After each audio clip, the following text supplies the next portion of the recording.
The Olympic Games. For over 120 years, they have served as a showcase of supreme sporting skill and athleticism. They have also seen their fair share of controversy, mainly in the form of doping scandals and even tragedy. The 1972 Games in Munich spring to mind. At the same time, they've also been home to plenty of bizarre and unexpected occurrences. Today, we take a look at 10 of them.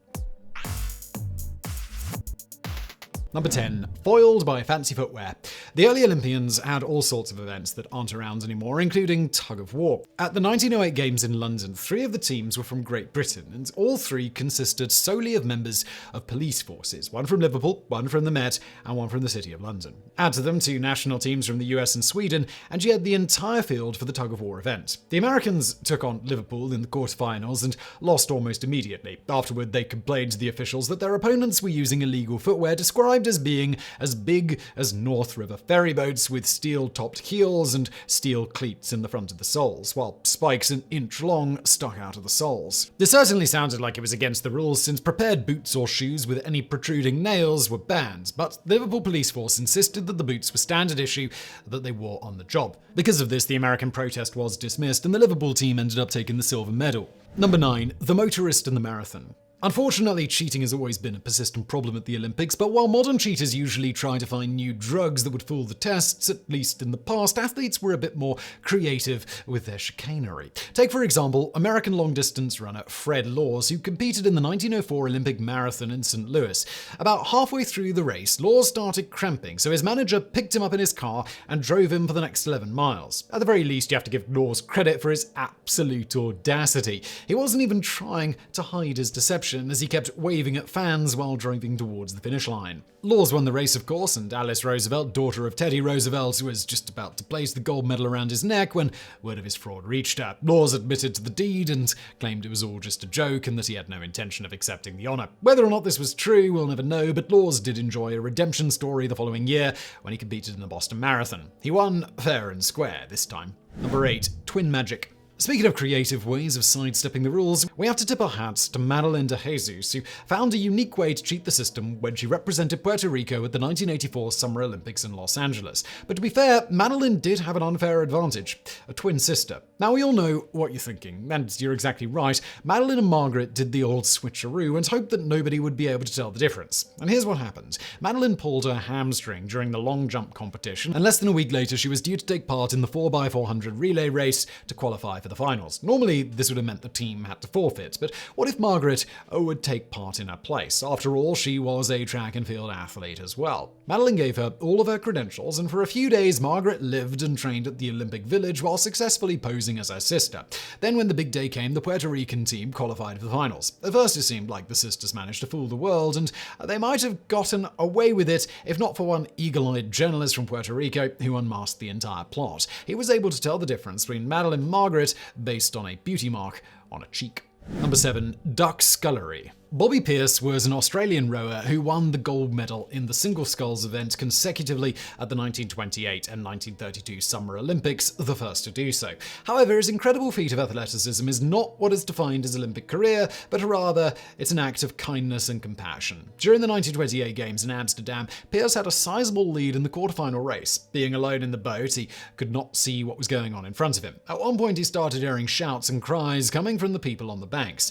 As he turned around to see what was going on, he saw a mother duck and a procession of tiny fluffy ducklings crossing the canal right in his path. Many other athletes would have plowed right through, unwilling to let some bird stop them from achieving sporting glory.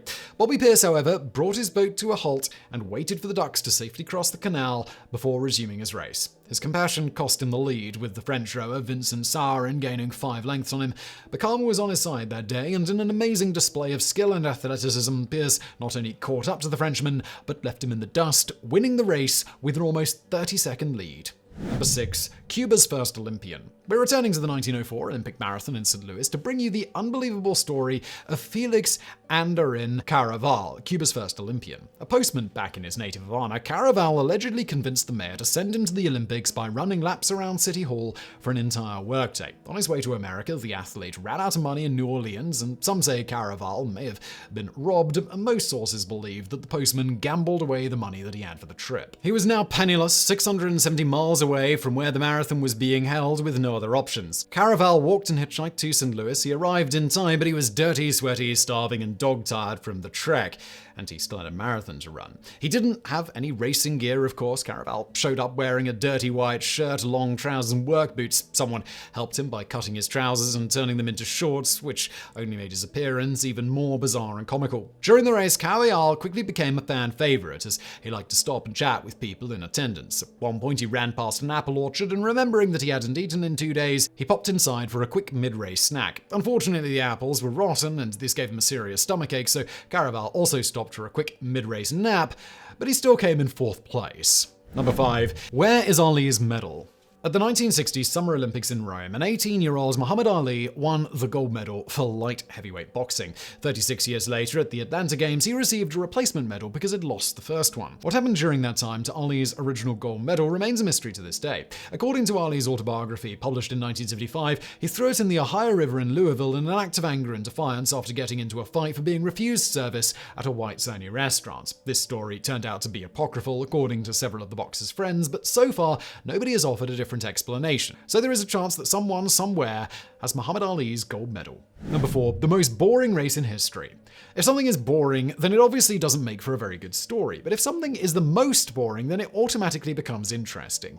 That's what we're dealing with today. What has to be the most anticlimactic race in Olympics history? The 18-foot dinghy sailing event at the 1920 Summer Games. So what made this affair so lackluster? Well, that's simple. Only one team took part. The team of Francis Richards and Thomas Hedberg from Great Britain. And if that's not bad enough, they didn't even finish the first race. They didn't compete in the other 3 races, but since they were the only ones in the competition, they still received points. It remains a bit of an Olympic mystery if the pair were actually declared winners and medaled at the end of the event, or if the whole thing was scrapped. Some official records make no mention of the 18-foot race even being staged, while others list the 2 sailors as gold medal winners. Number 3. Stealing the first flag.